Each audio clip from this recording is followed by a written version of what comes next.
Hello, dear students. I have two great scholars with me right now, and I'm going to introduce them both.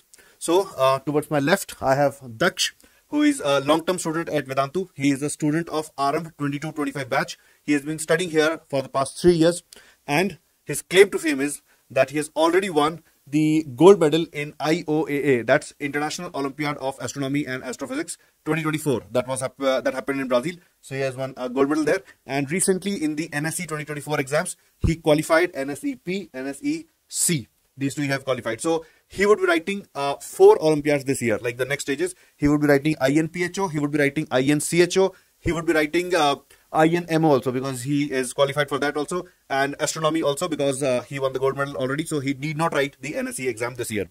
Now towards my right, I have Pranjal with me, Pranjal Jha. He has been studying here for the past 1 year. He is a student of RM 23-26 batch. He is a current 11th grader, and again in the recently concluded NSE exams, he qualified the NSEP exam, he qualified the NSEA exam. So he would also be writing 4 Olympiads this year. He would be writing INPHO, he would be writing INAO, he would be writing INMO, the Maths Olympiad, and he would also be writing INOI, that is the Olympiad of Informatics. So what I'm going to do here right now, I'm going to give them a question, all right, based on their favorite subject. So Pranjal, which is your favorite subject? Physics. All right, so Pranjal's favorite subject is physics, and what about you, Daksh? What is your favorite subject? Maths. All right, so I'm going to give them a question. To Pranjal, I'm going to give a JEE Advanced previous year question that you can see on the screen here. So he has not seen this question yet, and I'm going to ask him to solve this question right away in front of you so that you can see how toppers approach a question, how they build their approach, and how they solve the question. And the same thing we are going to do with Daksh also. So I've prepared a question on maths also, and we are going to give that to Daksh once Pranjal solves this question. So Pranjal, over to you. When you turn your back to the camera, you will be able to see the question, and you can start solving it now. And I and Daksh will move out of the frame, and we'll be back once you are done with the question. All the best. A ball is thrown from ground at an angle theta with horizontal and with an initial speed u0. For the resulting projectile motion, the magnitude of average velocity of the ball up to the point when it hits the ground for the first time is v1. After hitting the ground, the ball rebounds at the same angle theta, but with a reduced speed of u0 by alpha. Its motion continues for a long time as shown in the figure.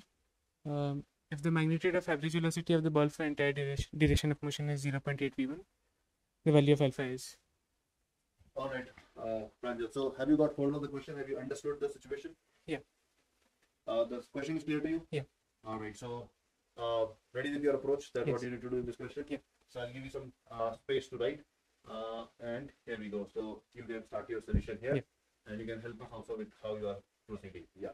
So, for calculating v1 in terms of u0 and theta, we divide the range by the time period. So v1 is r1 by t1. Okay. Then r1 is, as we know, it's given by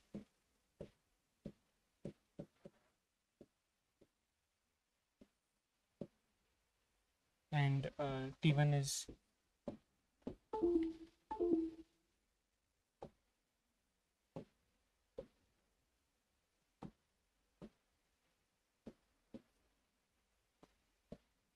to u0 sin theta by g.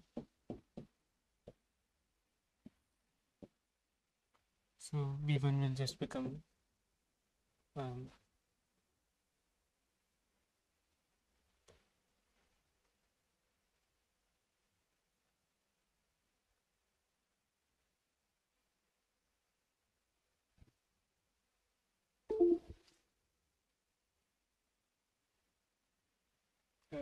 so range is u0 square sin theta by g. Then range becomes u0 cos theta.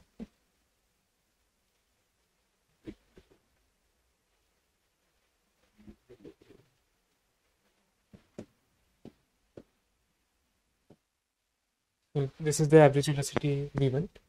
Now for the whole duration of motion, we can see that range will be total range. Let's call it r total. This will be given by sigma u0 squared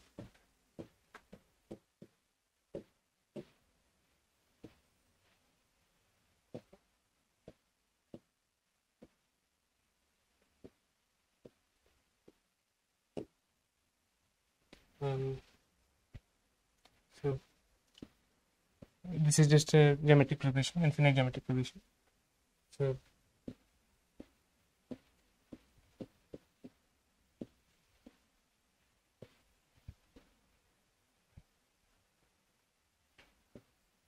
this would be the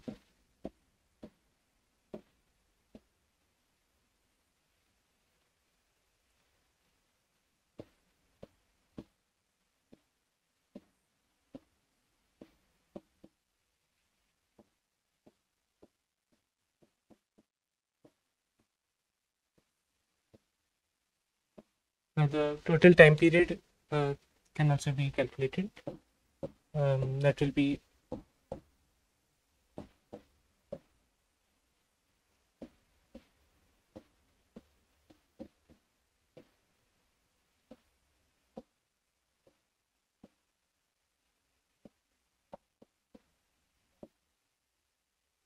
so this is again a geometric progression.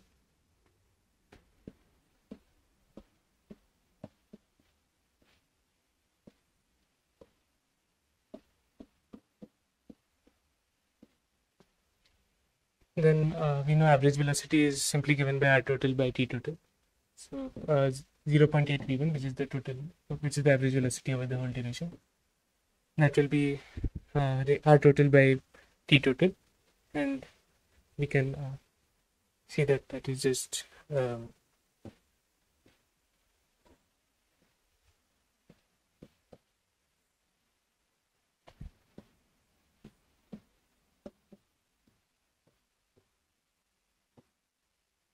so this becomes alpha.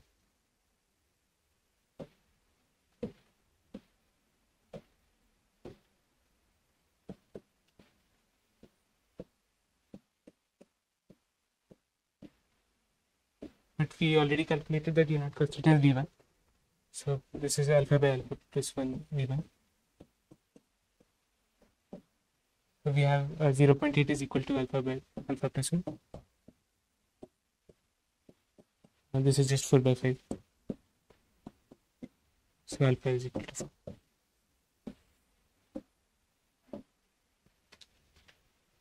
Yes. All right, Pranjal, I believe alpha equal to 4 is the right answer. So well done on that. And thanks for solving this question for us. Now I think it's time to call Daksh. And his favorite subject was maths. So I'm going to give him a problem from maths. Thank you, Pranjal.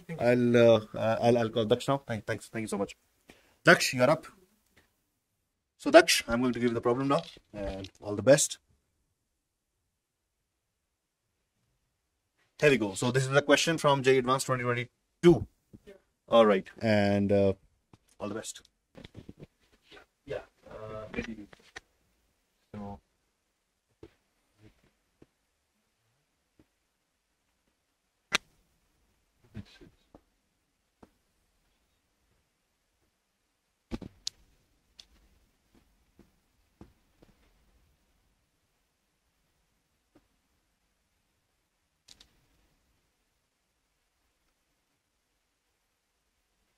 SPS given.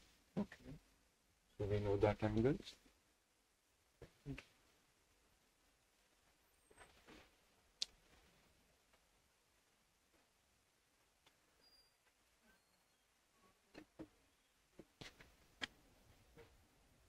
Okay, so they considered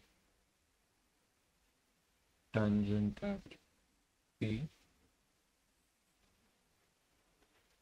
Okay, so if this is alpha, then since S1P minus S is SP is a constant, so we can say that this will be like an angle bisector. So this will be alpha by 2, and this will also be alpha by 2. Now, same slope as that of tangent at P to the hyperbola. Okay. So these two are parallel, and okay, we're saying it intersects S1P at P1. Okay, so this is P1. So S1P, this length is beta, and delta is the distance of P from SP. So this much is delta. So we are asked to find beta delta by 9 into sine alpha by 2. So for now,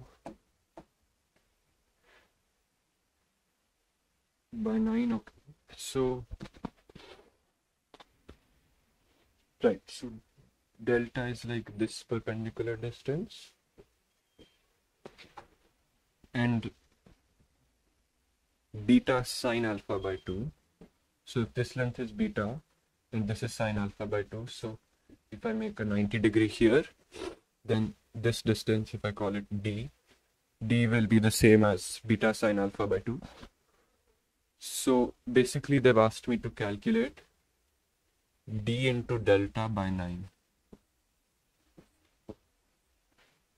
Now there's this property for hyperbolas that if here our minor axis is 8, like b equals 8 here, so the property says that d delta will be equal to b square, where d and delta are like the perpendicular distances from the focus onto the tangent at any point. So here we can directly say that since here b square will be 64, so this part will become 64 by 9, and they asked for the greatest integer, so the answer should be, if we take that, should come out to be 7. All right, so you got the answer. You got the answer as 7.